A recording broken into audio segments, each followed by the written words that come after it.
Hello guys, स्वागत है आप सबका। तो आज हम बात करेंगे अदानी ग्रीन एनर्जी की। इसकी सितंबर क्वार्टर की शेयर होल्डिंग पैटर्न आ चुकी है और उसको हम डिटेल में देखेंगे। ऐसी जानकारी आपको और कहीं नहीं मिलेगी। तो अगर आपकी इसके अंदर होल्डिंग है तो इसके ऊपर हम डेली टेक्निकल चार्ट के ऊपर एनालिसिस करते हैं, तो सब्सक्राइब जरूर कर लें हमारे चैनल को। रिटेलर्स की होल्डिंग बढ़ी या घटी वो हम देखेंगे, और ये जानकारी आपको और कहीं नहीं मिलेगी। यहाँ पर पहले तो हम देखें आज के मतलब कि शुक्रवार के प्राइस को। थोड़े से गिरावट के साथ बंद रहा, मार्केट के अंदर भी गिरावट था और काफ़ी ऊपर से नीचे गिर चुका है। ऊपर में यहाँ पर इसने एक गैप भी छोड़ा है, ये गैप फिल हो सकता है। ये गैप है 1880 रुपये के आसपास का। सोमवार को इसके अंदर छोटा मोटा बाउंस बैक भी आ सकता है। कहाँ तक जा सकता है वो हम देखेंगे। उससे पहले देख लेते हैं शेयर होल्डिंग पैटर्न। यहाँ पर देख सकते हैं एफ की अगर बात करें सबसे पहले तो उसकी होल्डिंग घटी है।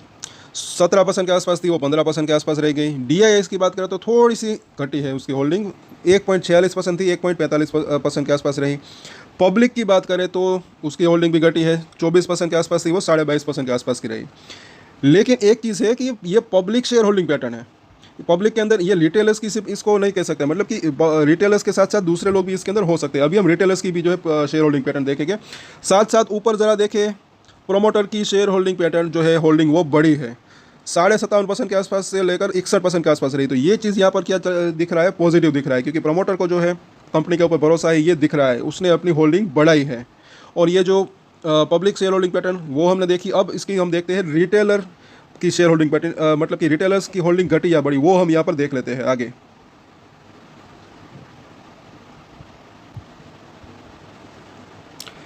चलिए देखते हैं। पहले तो ये जून 2024 की बात है, उसकी share holding pattern Adani green energy यहाँ पर देख लेते हैं।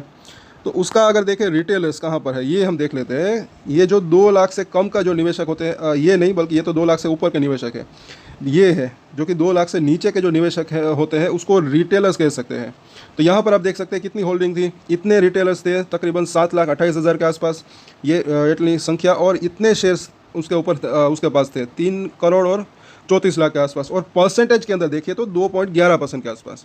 यह हो गई बात जून क्वार्टर की। अब देखते हैं यहाँ पर ताज़ा अपडेट। ये जो है यहाँ पर अगर देखें सितंबर क्वार्टर की शेयर होल्डिंग पैटर्न और वो अदानी ग्रीन एनर्जी की। अब इसके अंदर क्या डिफरेंस हुआ है ये हम देख लेते हैं। यहाँ पर 2 लाख से कम का निवेशक यानी कि रिटेलर्स कम हुए हैं। यहाँ पर अगर आप देखें 6 लाख और 14,000 के आसपास के रिटेलर निवेशक रह गए हैं, और 2 करोड़ और 70 लाख के आसपास के शेयर्स हैं उसके पास। और परसेंटेज के अंदर ज़रा देखें वहाँ पर कितने थे, 2.11% थे, और यहाँ पर अब जो है केवल और केवल रह गए 1.70%। तो काफ़ी कम रिटेलर्स की इसके अंदर होल्डिंग है, ये कह सकते हैं। यहाँ पर यही चीज़ दिख रही है। तो ये इसकी अपडेट है। ऐसी जानकारी के लिए सब्सक्राइब जरूर कर लें दोस्तों, ऐसी जानकारी आपको और कहीं नहीं मिलेगी। चलिए आगे देखते हैं अब।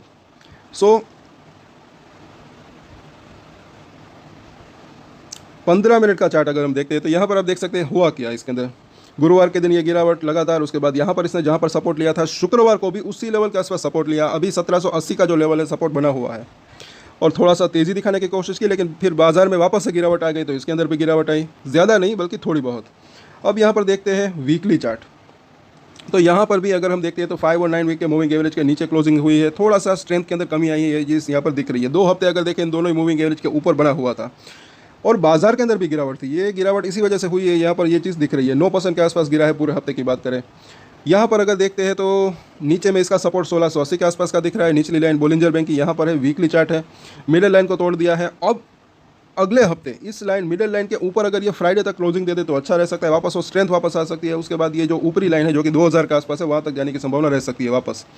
अब यहाँ पर अगर देखिए डेली चार्ट के ऊपर तो सपोर्ट करीब दिख रहा है। निचली लाइन जो है उसके आसपास पहुँच चुका है, निचली लाइन जो है थोड़ी सी नीचे जा रही है। इन तीनों ही लाइन्स के अंदर डेली चेंजेस भी होते रहते हैं।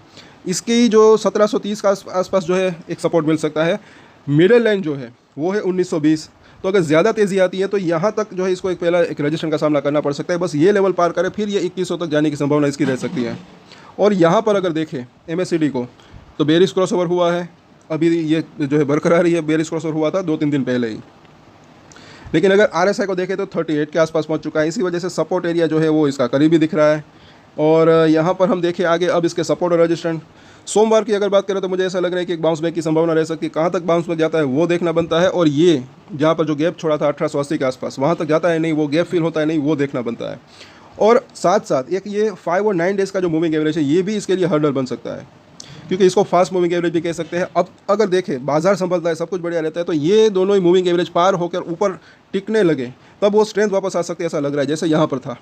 सो अब इसके सपोर्ट और रेजिस्टेंस हम देख लेते हैं, जो कि काफ़ी यूजफुल रह सकते हैं। और लॉन्ग टर्म की बात करें तो एक अच्छी तेजी की संभावना रह सकती है, लेकिन हाँ शॉर्ट टर्म में वॉलेटिलिटी रह सकती है। तो 1800 रुपये के आसपास का प्राइस है। पहला इसका सपोर्ट एरिया जो है दिख रहा है 1760 के आसपास का, उसके बाद जो है 1700 रुपये के आसपास का जोन, और उसके नीचे 1640 रुपये के आसपास का जोन। तो ये इसके जो है शॉर्ट टर्म के सपोर्ट दिख रहे हैं। रजिस्टेंस की बात करें तो पहला रजिस्टेंस इसका जो है 1880 के आसपास का, उसके बाद जो है 1920, और उसके ऊपर जो है 2000 रुपये के आसपास का जोन। तो ये इसके शॉर्ट टर्म के रजिस्टेंस दिख रहे हैं। 2000 को पार करता है फिर इसके अंदर 2150, 2250 और 2500 तक जाने की संभावना रह सकती है। तो सोमवार को वापस से इसके ऊपर चर्चा करेंगे, यानी कि कल को। जो तब तक के लिए अगर आपकी इसके अंदर होल्डिंग है तो सब्सक्राइब जरूर कर लें हमारे चैनल को।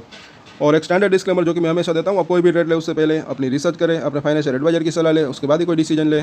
और डिसीजन ले तो उसकी जिम्मेदारी मैच्योरिटी के साथ खुद ही ले। ये वीडियो मैंने एजुकेशन पर्पस के लिए बनाई, मेरी तरफ से कोई भी बाय या सेल की रिकमेंडेशन नहीं है। Thank you.